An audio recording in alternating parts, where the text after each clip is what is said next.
Time for the only radio show of its kind. Auctioneers of antiques, collectors of cool, veterans of vintage. It's the Donnelly Auctions Hour on AM 560, The Answer. For the next hour, enjoy great information about buying and selling antiques and collectibles, and some interesting stories. Now, the Donnelly Auctions Hour. Welcome to the Donnelly Auctions Hour. Thank you for joining us. We are here every Saturday from 1 to 2 o'clock. Hi, I'm Susan. I'm here with Randy Donnelly and Mike Donnelly. We're the owners of Donnelly Auctions in Union, Illinois, and we're just 60 miles west of Chicago. And we're here today to help you determine if you have any valuable items at home that you may want to sell at auction. Hey, Randy and Mike, how are you guys? Hey, we're great, Susan. You know, today we thought we'd start the show just a little different instead of telling people exactly what we're looking for. And we'll get to that, folks. We'll get to that a little later in the show. But, you know, we've been doing this show for well over a year now. And I remember back over a year ago, we had started our show by kind of telling people how we got started in this business and how it all got to be Donnelly Auctions and so on.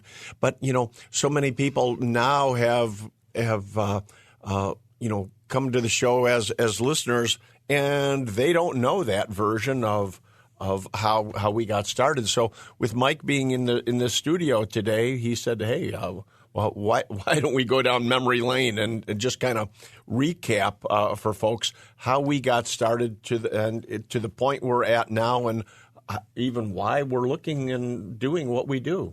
Wouldn't you say, Mike? Absolutely, yeah. I mean, we've been at this a long time, folks. We started when we were very young, so we've been at this over 60 years now. Well, yeah, you know, Mike and I actually had a family who collected antiques. Our father, he actually had a gas station in Berwyn, Illinois, back in the 1950s and 60s, and he started collecting antiques, but it kind of by accident. He actually wanted a Model T Ford to put in front of his gas station, and he couldn't afford to buy a Ford. So he started going out to Maxwell Street in Chicago, which was really the first flea market, wouldn't you say? Yeah, before there were flea markets. Right. There were no such thing as flea markets and sales, and probably very few auctions at that time. So everybody went to the Maxwell Street district in Chicago where items were just lined up on the sidewalk. Anybody who had anything for sale just brought it to the Maxwell Street market, put it literally out on the street. They put a blanket on the floor and have items for sale. Yeah, it was everything. I mean, you could buy a pair of socks there, or you could buy a rare antique phonograph. It was all there. And it was tens of thousands of people. I mean, the crowds are just, you can't even imagine. It was an absolutely incredible event. If you didn't live through the old Maxwell Street days, I feel bad for you, because it truly was a happening. But the purpose of us going to Maxwell Street, of course, was to buy parts for a Model T Ford, so my father literally could build one, kind of like Johnny Cash and his. Yeah. So we went starting to buy Model T parts, which we did every weekend until my father built up his 1919 Model T Ford, and then of course on weekends we would take the Model T to little fairs and everything where everybody went with their cars. And lo and behold, somebody pulled up next to us with their Model T, and they had a hand crank phonograph, and they played music all afternoon. Well, that's all Larry Donnelly had to know, is that there was such a thing as an antique phonograph, and we were back on Maxwell Street to find a phonograph. Yeah, you know, you and I were like the mules there. He would buy the stuff, and we'd have to carry it around the rest of the flea market, these big, heavy phonographs. Well, I think about that. You know, the first phonograph Larry bought was a $5 purchase, and oh, my God, it was a big, heavy Columbia phonograph. And I remember, what would we have been like? 8 or 9 years old, yeah, maybe. And I carried the horn, and you lugged this big, heavy phonograph. Man. When I think about how far you carried this thing all morning to get it back to the car. Well, lo and behold, it hasn't changed much, you guys. You're still lugging big, heavy stuff all over the place. Yeah, and experts now. There's still the mules, but at any rate, that's kind of how it got started. A Model T Ford and a phonograph, and the phonograph didn't work, so he was repairing it on the workbench at his gas station when a woman walked in to get repairs on her car, and she says, "Oh, I have one of those in the attic." And he, of course, told her to bring it in, and I think he traded her her phonograph for a battery that she needed in her car, and the collecting craze started. Yeah. At that time, it was older bohemians who threw nothing away. We were in Berwyn, Berwyn, Illinois. And the attics were just packed with anything you could imagine. They never threw anything away. Yeah, attics and basements in Berwyn and Cicero were our gold mines. Yeah. We treasure hunted in attics and basements, and from phonographs, of course, then Larry started to branch out into anything and everything, be it antique telephones or just toys, guns, lamps. Oh my goodness! And you started with military souvenirs. What was his decision to start the phonograph show in? What year was that? What year did the phonograph show start? Well, that didn't come until about 1974. Now, keep in mind, all of his heavy collecting was done in the late 50s through the 60s. Mm-hmm. And then in 1973, he decided that he was going to take all these collections that he had stored in garages and semi-trailers lined up in back of the gas station. Stuff all over Berwyn and Cicero he had stored.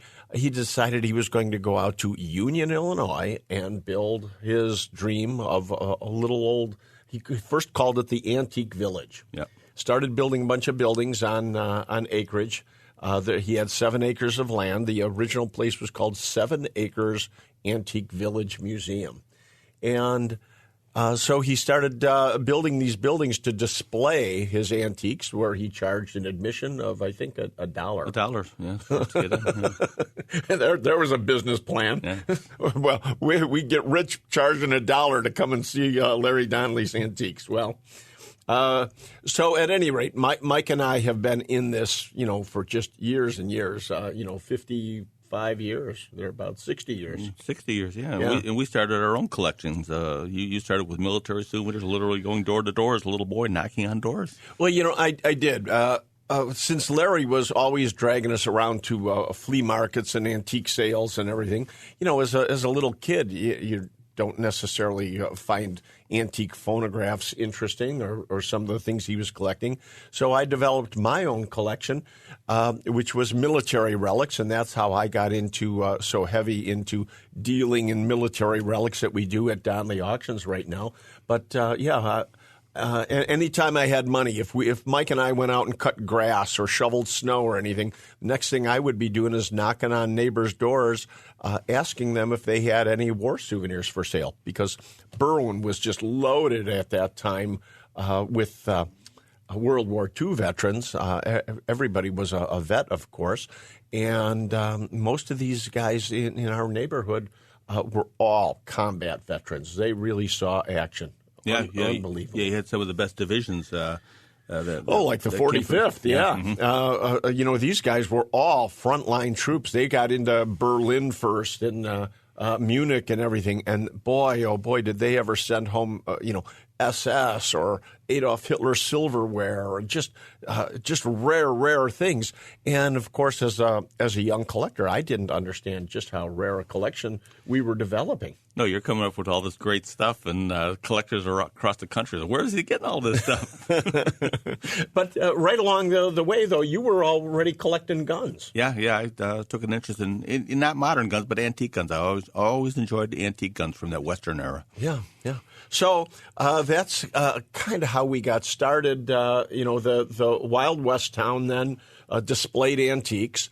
And so Mike and I started buying and selling antiques right along the way. Mm-hmm. Actually to help support the place. Correct, yeah. And then one at a time, people would actually start.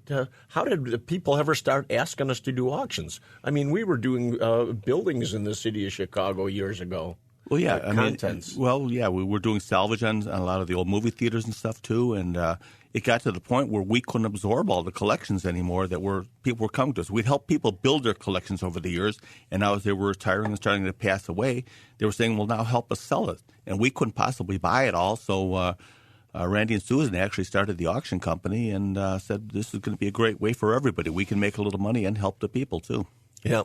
Well, yeah, Susan, we'll get into a little bit of that in the next segment. How? I want to talk about that auction that was the turning point for everything and what got us to really start the auction company. So we'll talk about that in the next segment. That sounds good. But in the meantime, we'll going forward in this show today, we are going to talk about things that we are looking for.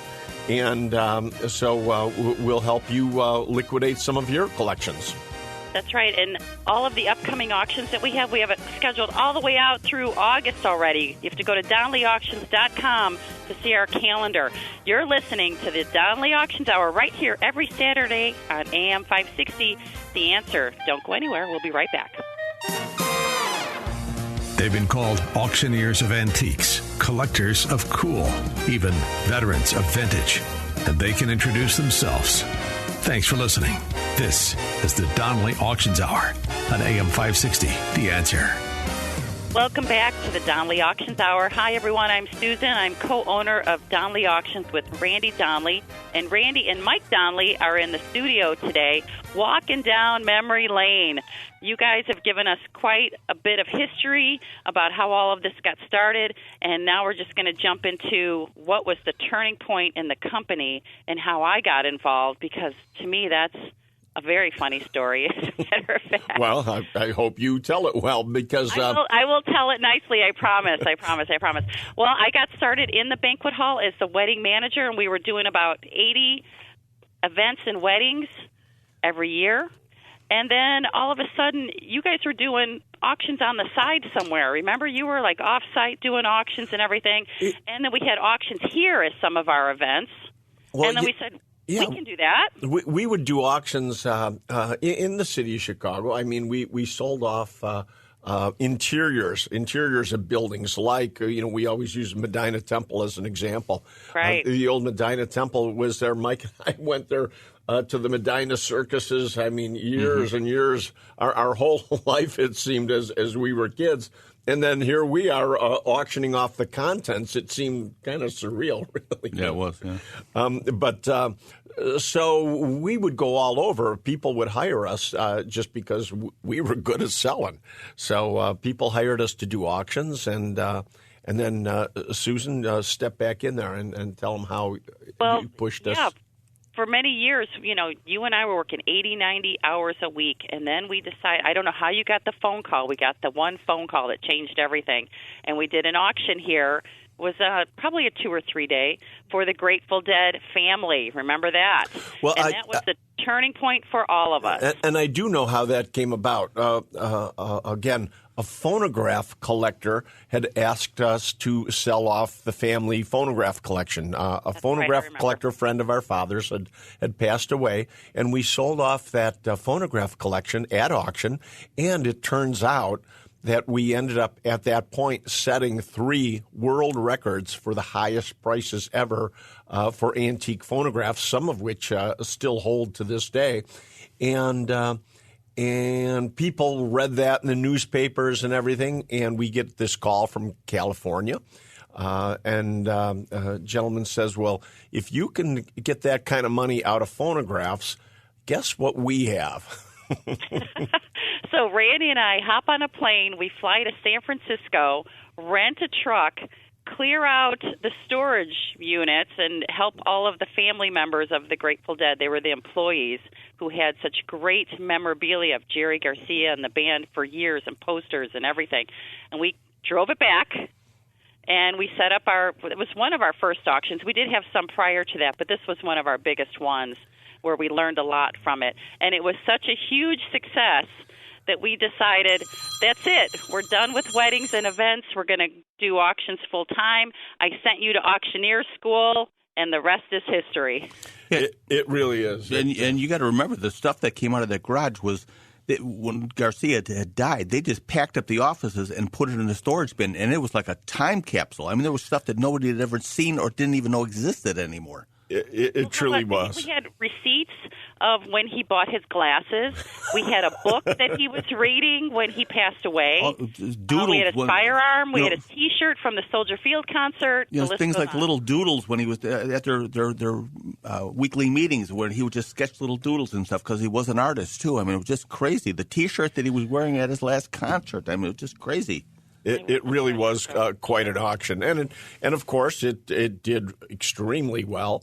And I would have to say that really solidified us as being one of the major auction houses going forward from that point on. Yeah, it was quite a leap really fast.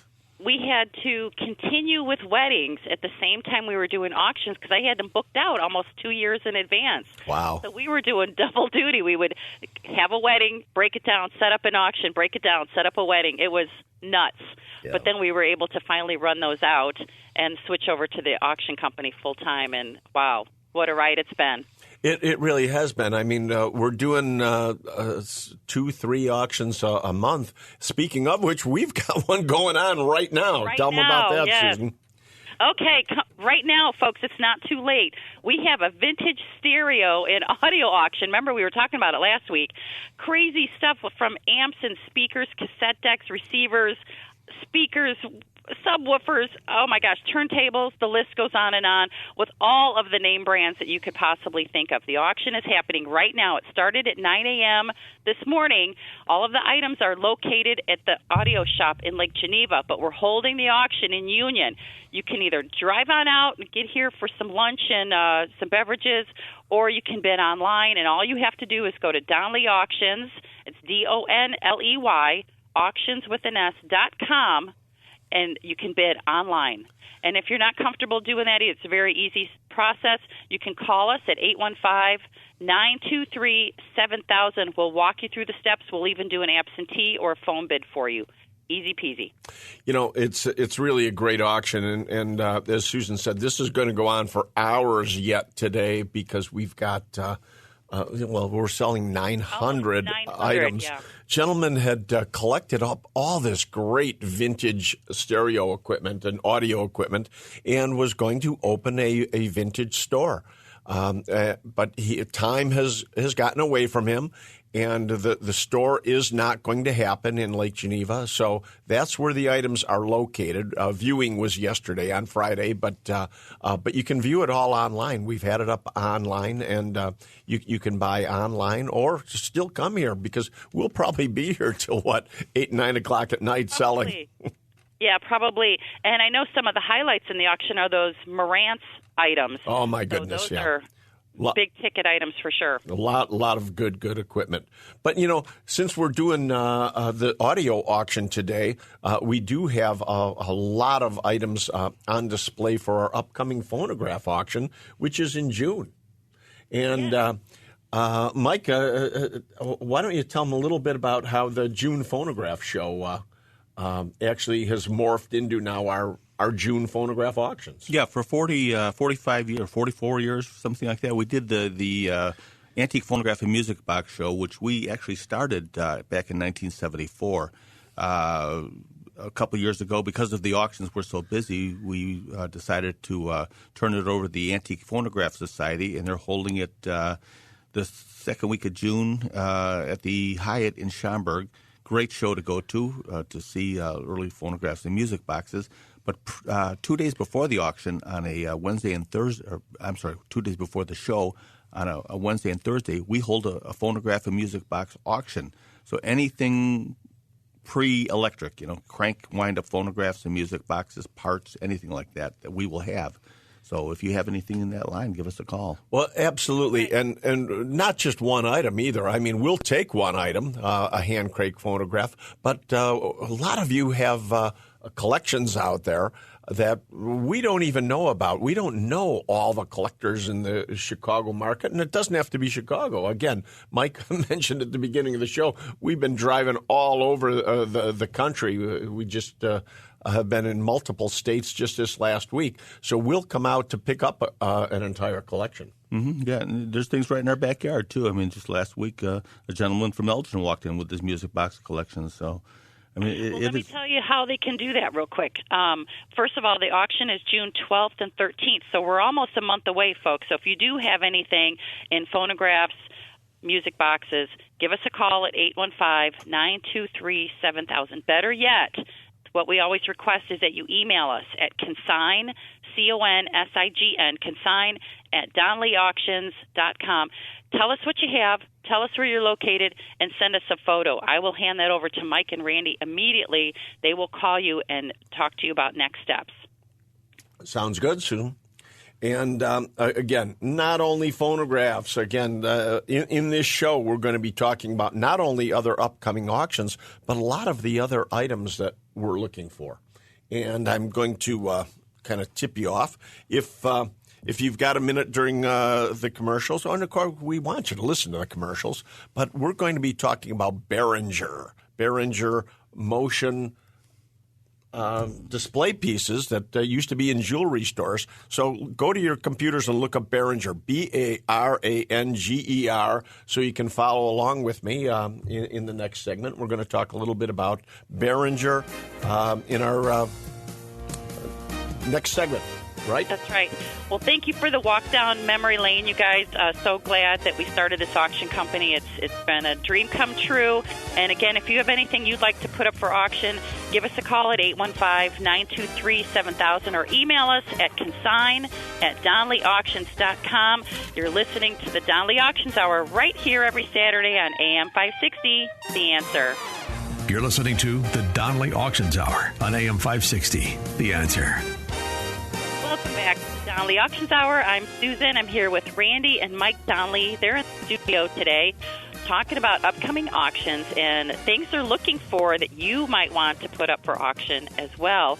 And you guys, thanks for the little trip down memory lane. That was very nostalgic. Thanks for that. Yeah, Susan, one thing I wanted to mention was you had made a comment about when you worked at the banquet hall, you worked 80 and 90 hours a week. Are you working any less now? I think it's like 79. It's only 79. But we do have much more freedom now. You know, weddings were pretty pretty tense. Intense. Sure. Yeah. Our auctions are also events, so it's like I've just kind of transitioned into a different type of event, and it's a lot of fun. But we have a much bigger staff, and it's wonderful. I love it here. It is an exciting business, and I mentioned that we're all over the country, and we just did a trade show, an advertising, antique advertising show in Indiana, where we found a Behringer motion display that we actually ended up buying at the show, and so I wanted to talk a little bit about Behringer, you know, so that people have just kind of an insight as to the type of things we're always looking for, the variety. And Behringer was a company that actually manufactured specialized motion displays that you would put in jewelry store windows to attract attention. These were electronic and mechanical motion devices so that when you walked past the jewelry store, it would attract your attention to look in and see all their rings and watches and everything for sale. The company started in the 1930s and made these motion devices until, 57? 57, I believe the company went out of business. 1957, they went out of business, but left an amazing amount of Behringer display pieces, advertising items across the country. But originally, they didn't sell these. You had to lease them from Behringer. Yeah, they would ship them in a wooden crate. You had them on contract for a month or two, and then you would have to ship them back, where they would refurbish them, make sure they were pristine before they went out to the next customer. And they'd go to the next jewelry store. But in 1957, when they closed, apparently they didn't collect these back. The last ones that were out there have, remained in jewelry stores all across the country. And then, of course, the Behringer studio was bought out by a collector who refurbished and sold a lot of these off. But they are highly, highly collectible.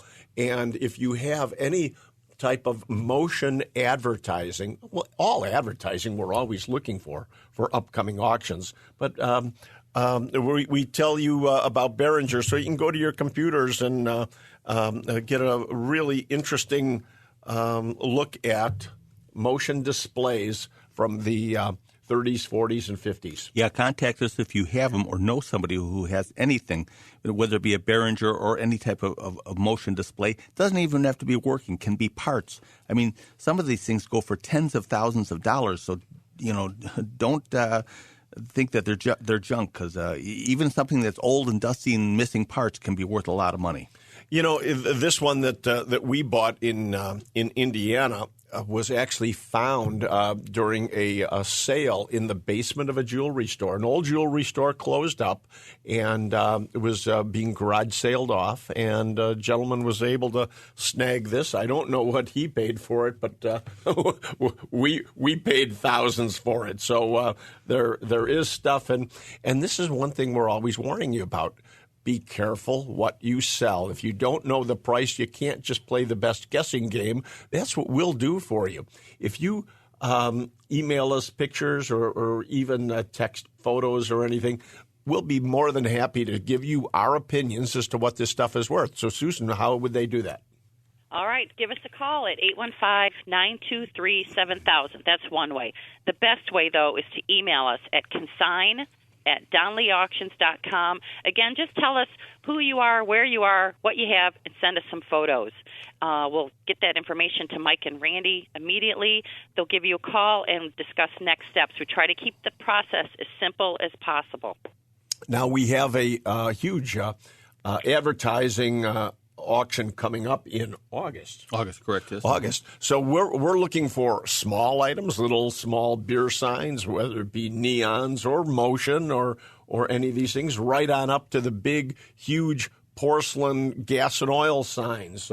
Big neon signs from restaurants and such. And for Mike and I, the bigger the better. Yeah, liquor stores. I mean, we send crews out and take them off the sides of buildings. I mean, it doesn't have to be something in your garage, even if you have a building or nowhere there's one. I mean, that's another thing. We pay finder's fees. So if you spot something that you think Donnelly Auctions should have, let us know, and we'll pay you a commission if we can either buy it or consign it for the auction. Right? That's right. And don't forget, you can call us again at 815-923-7000 if you have any questions about consignment or the commission or any of that kind of stuff. We'll be happy to talk to you on the phone or just email us. We started out in the gas station business years ago. That's what our father started. So we're always into cars, motorcycles, and alike. So I'd like to, when we come back, talk about an upcoming auction that we have with the Mancuso collection. That's right, the Ferrari signs and memorabilia auction. We'll talk about that, and our gun and military auction coming up in just a couple. That's next week already, you guys. Wow! All right, don't go anywhere. You're listening to the Donnelly Auctions Hour right here on AM 560. The Answer. Now, more of the Donnelly Auctions Hour on AM 560. The Answer. Welcome back to the Donnelly Auctions Hour. Thanks for sticking with us during that break. I'm Susan, co-owner of Donnelly Auctions, here with Mike and Randy Donnelly. Folks, we're located just 60 miles west of Chicago. So all these auctions we're talking about, you can come on out. It's easy access right off of I-90. Come see us sometime, because we're going to be talking about our next auction next weekend, Randy. Boy, we sure are. I said we're going to talk about the Mancuso auction, but we're going to save that for the next segment because you're right. Next week, we've got unbelievable auction coming up with guns and military relics. It's a 2-day fabulous auction. One day, first day, Saturday, is guns and firearms. How many items do we have in that one, Susan? We have 741 items on Saturday. The auction starts at 10 a.m. Come on in for coffee and donuts because the doors open at 8. And, of course, you can go to the Donnelly Auctions right now to view both of these auctions. Right, DonnellyAuctions.com. Click on the red button that says View Catalog. So I love this auction because in the military relics section, which, of course, is what I always collected and still have a passion for, I love the fact that so many of these military items actually came directly from families, so they have impeachable provenance. We've got a pilots grouping that is so interesting because actually Mike had to build it one piece at a time, kept asking the family, do you have this? Yes, we've got that. Do you have this? Yes, we've got. They had to keep bringing us more items. It started out as just a jacket with the wings on it, and now it has photographs. It has the gentleman's medals and everything. And he was a Thunderbolt pilot. He was a fighter pilot with like 30 missions. I mean, just incredible. And how many Oakleaf clusters on his air medal? 10 Oakleaf clusters. Oh, wow. Boy, this guy saw action. But that's just one grouping. We've got another grouping that was sent home to a gentleman in Chicago, a World War II vet, actually was sending home war trophies, helmets and daggers and medals and insignia. It's still in the original box with the original wrapping, just as it was sent home from World War II. It was found in an attic. The family is now selling it after all these years. What an interesting time capsule. Yeah, I mean, the whole auction, the military auction, is I think this is one of our best by far, because so many of the items have great provenance. I mean, we have the Wright brothers glass slides. We have the trainer there, the airplane trainer. I mean, that training plane, a 5-foot wingspan training plane that taught pilots how to fly in World War I. Yeah, the guy started training people in, I think, 1911. And, I mean, this thing belongs in the Smithsonian. It's unbelievable. Right. This is a piece that had actually been in a museum since 1919 to the 1960s, when it was deaccessioned and the current owner was able to acquire it. So, once it gets sold again, it'll be off the market probably for another 20 years. Very, very rare piece of history. And not only that, we've got a gentleman whose father was a World War II German pilot. And this gentleman has consigned his father's German jacket, World War II Luftwaffe jacket, and his medals and insignia and hats. And this is all coming, again, directly from a family of a World War II German pilot. Yeah, and we have everything from Civil War on up to Vietnam items in this auction. One of my favorite items just came in about 10 days ago, and that was that shell from the Spanish-American War. It's engraved that it was fired by the USS Brooklyn at the Spanish flagship, the Vicuña, which they sunk, and that was a decisive naval battle in the Spanish-American War. And this is one of the shells that was actually fired at the Vicuña. I mean, unbelievable stuff. Yeah, and so we're history peddlers here, folks. We are honestly selling such historic items, passing history along to new hands. So definitely go to our website and look at this auction coming up. Yeah, and don't forget, too, about that World War II A2 flight jacket.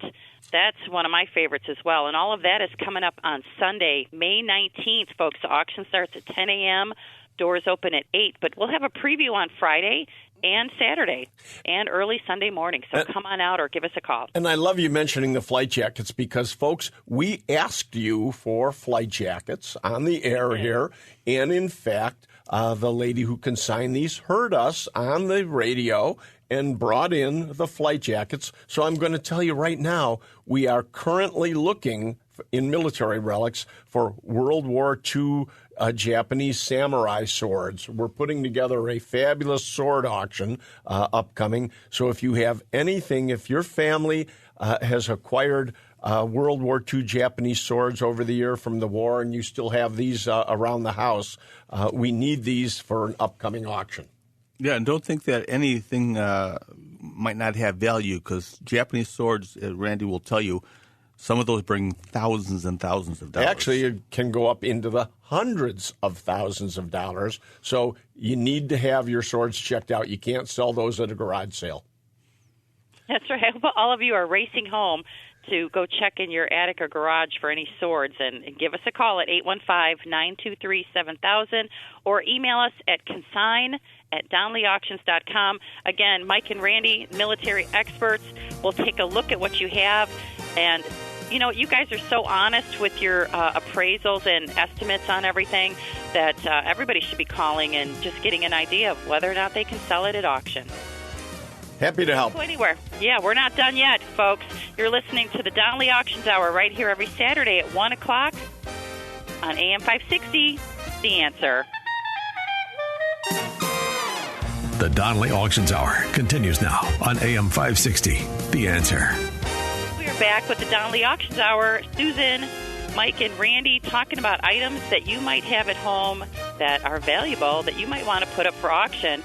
And Randy, I can't wait to hear more about the sports car auction that's coming up Friday, July 16th. You know how I love cars, but this is the best of the best. Tell us about it. Well, you know, I was talking when we're going down memory lane how we started in the gas station business back in Berwyn, and so cars and any cars, motorcycles are near and dear to us.